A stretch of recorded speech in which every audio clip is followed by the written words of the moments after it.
Hi friends, అందరూ ఎలా ఉన్నారు? నేనైతే బాగున్నానండి. మీరు కూడా బాగుండాలని మనస్ఫూర్తిగా కోరుకుంటున్నాను. చాలా రోజులైంది ఉండి వీడియో చేసి ఇవాళ చేస్తున్నాను.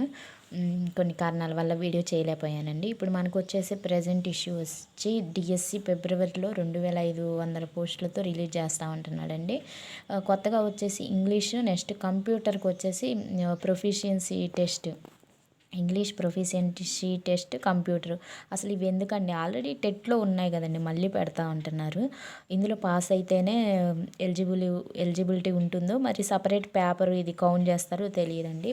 నాకు తెలిసి ఇది ఎలిజిబిలిటీ టెస్ట్ కావచ్చండి. కానీ ఓసీకి, బీసీకి, ఎస్సీ, ఎస్టీకి అందరికీ ఒకే మార్క్స్ పెడితే బాగుంటుందని నా అభిప్రాయం అండి. ఓసీ వాళ్ళైతే ఈ ఇంగ్లీష్ ప్రొఫిషియన్సీ టెస్ట్ కనుక తీసుకుంటే టీజీటీకి, పీజీటీకి అప్పుడు ఓసీ వాళ్ళు చాలా ఇబ్బంది పడ్డారు. అంతెందుకండి, నాకు వచ్చి ఎగ్జామ్లో 56 వచ్చాయి. నార్మలైజేషన్ చేసిన తర్వాత అది వచ్చేసి 53 అయిందండి. అంటే పీజీటీకి లేదు, టీజీటీకి వచ్చేసి మార్క్స్ వచ్చిన వాళ్ళకి ఇందులో క్వాలిఫై అవ్వకపోతే పాపం వాళ్ళు లాస్ అవుతారనమాట. నాకైతే వచ్చి నార్మలైజేషన్ తర్వాత 53 అయ్యాయండి మార్క్స్ వచ్చేసి. 100కి ఇది వచ్చి 100కి అండి.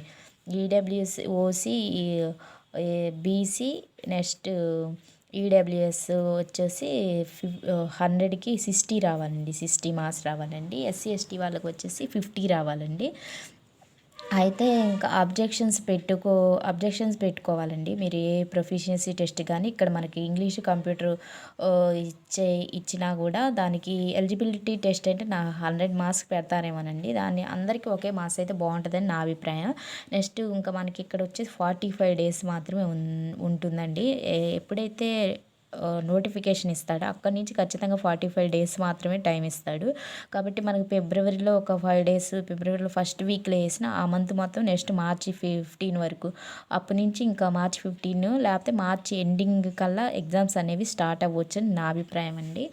కాబట్టి మీరు ఏం చేస్తారంటే అండి, ఎప్పుడైనా సరే అబ్జెక్షన్స్ మాత్రం ఖచ్చితంగా పెట్టండి. ఇంగ్లీష్ ప్రొఫిషియన్సీ టెస్ట్ నేను ఆ పొరపాటు చేసిన అబ్జెక్షన్స్ పెట్టలేదన్నమాట.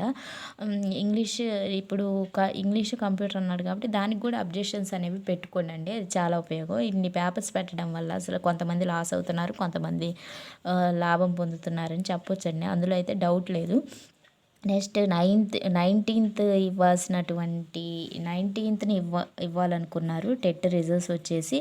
ఇప్పుడు అబ్జెక్షన్స్ కూడా క్లోజ్ అయిపోయాయండి. అబ్జెక్షన్స్ వచ్చేసి క్లోజ్ అయిపోయింది ఆప్షను. 9th జనవరి కల్లా రిజల్ట్స్ ఇచ్చేస్తా ఉంటున్నాడు. 9th లోపే ఇచ్చేస్తాం, 9th కల్లా ఇచ్చేస్తాం అంటున్నాడండి. ఇదండి డిఎస్సి సంబంధించింది అయితే ఇది అనమాట. కాబట్టి మనకి మెయిన్గా 2500 పోస్టుల నెంబర్ మీరు చూసుకోకండి. మీరు ఎంత బాగా చదవాలనిపిస్తే అంత బాగా చదివేసేయండి. రివిజన్స్ ఎక్కువసార్లు చేసుకోండి. నెక్స్ట్ ఇది మాత్రం ఇంపార్టెంట్ అండి. ఇందులో పాస్ అయితేనే మనకి డిఎస్సి ఎలిజిబిలిటీ ఇస్తారనుకుంటా.